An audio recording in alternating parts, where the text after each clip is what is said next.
Western academy रे समस्त को स्वागत। आज आम ओपीएससी पीजीटी एवं एसएसबी पीजीटी रा जो ओडिया पेपर रही से ओडिया पेपर रो यूनिट 2 ओडिया भाषा सहित पाली प्राकृत एवं संस्कृत भाषार जो संपर्क से यूनिट को भित्ति करी किछि मल्टीपल चॉइस क्वेश्चन एवं आंसर डिस्कस करिबा। जो माने वेस्टर्न एकेडमी रो पेड कोर्स पीजीटी किंबा यूजीसी नेट पेड कोर्स किंबा एमसीक्यू टेस्ट रो बैच रे जॉइन करबा को चाहुच तेबे वेस्टर्न एकेडमी रो कांटेक्ट नंबर 9337821181 को जोगाजोग करि पारिबो। तेबे आज आमे मोस्ट इम्पोर्टेंट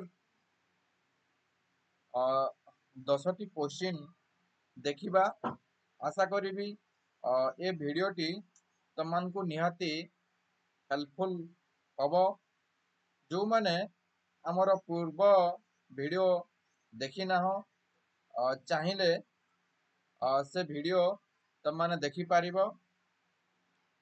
आजिर प्रथम प्रश्न अछि जे ओडिया लिखन रे संस्कृत रे निम्नोक्त केउ ध्वनिर व्यवहार नाही।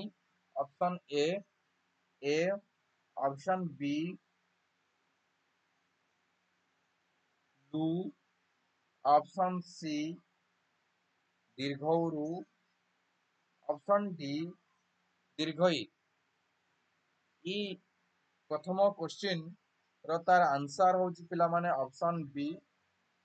तापरे आमे द्वितीय क्वेश्चन देखिबा। क्वेश्चन नंबर 2 संस्कृत रे केतोटी वर्ग व्यंजन रो व्यवहार रही। ऑप्शन ए 20 टी, ऑप्शन बी 25 टी, ऑप्शन सी 27 टी, ऑप्शन डी 30 टी। यार सठिक आंसर होची पिला माने ऑप्शन बी 25 टी। ठीक अछि। तापरे आमे देखिबा 3 नंबर क्वेश्चन केउ वर्गर ध्वनि गुड़िक तालव्य ध्वनि अंतर्गत। ऑप्शन ए क वर्ग, ऑप्शन बी ट वर्ग, ऑप्शन सी च वर्ग, ऑप्शन डी च वर्ग। 3 नंबर क्वेश्चन तार आंसर होची डी च वर्ग। तापरे आमे देखिबा 4 नंबर क्वेश्चन। 4 नंबर क्वेश्चन पचारुची संस्कृत अवर्ग्य जर उच्चारण क्यों भली होई थाए। ऑप्शन ए य, ऑप्शन बी व, ऑप्शन सी त, ऑप्शन डी क्ष। 4 नंबर प्रश्न तार सठिक उत्तर होची ऑप्शन ए। तापरे आमे 5 नंबर पाखकु जिबा। 5 नंबर क्वेश्चन होची जे संस्कृत रे अଳ स्थान रे केउ ध्वनिर व्यवहार होई थाए। ऑप्शन ए न, ऑप्शन बी अण, ऑप्शन सी ल, ऑप्शन डी र। यार सठिक आंसर होची पिला माने ऑप्शन सी ल। संस्कृत रे अळ शब्द बा आमे जाहाकू अळ बोली कहूचु से व्यवहार हुए नाही। 6 नंबर क्वेश्चन जे संस्कृत रे ओ ध्वनिटी ओडिया रे केउ भाव रे उच्चारित हुए। ऑप्शन ए य, ऑप्शन बी ब, ऑप्शन सी ज, ऑप्शन डी क्ष। ये होची 6 नंबर प्रश्न। 6 नंबर प्रश्न तार आंसर होची ऑप्शन बी। तापरे आमे देखिबा 7 नंबर।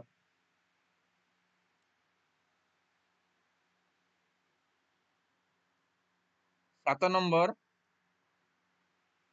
7 नंबर क्वेश्चन होची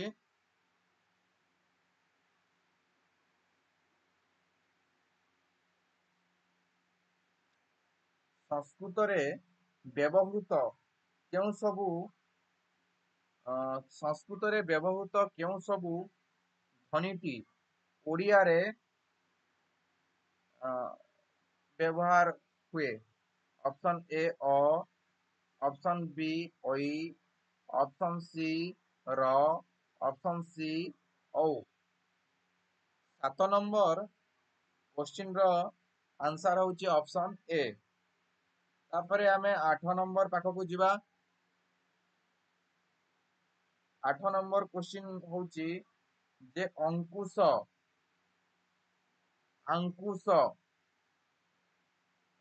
ପରିବର୍ତ୍ତନଟି ଦର୍ଶାଅ, ମାନେ ଯୋଉ ପରିବର୍ତ୍ତନ ହେଇଛି ଦର୍ଶାଅ। ଅପସନ୍ ଏ ଅ, ଆ, ବି ଅ ଏ, ଅପସନ୍ ସି ଅ ଇ, ଅପସନ୍ ଡି ଇ କା। 8 ନମ୍ବର କ୍ୱେଶ୍ଚିନ୍ର ଆନ୍ସର ହେଉଛି ଅପସନ୍ ଏ। ତାପରେ 9 ନମ୍ବର ଆମେ ଦେଖିବା। 9 ନମ୍ବର କ୍ୱେଶ୍ଚିନ୍ ହେଉଛି କେଉଁଟି ସ୍ୱରଲୋପର ଉଦାହରଣ? Option A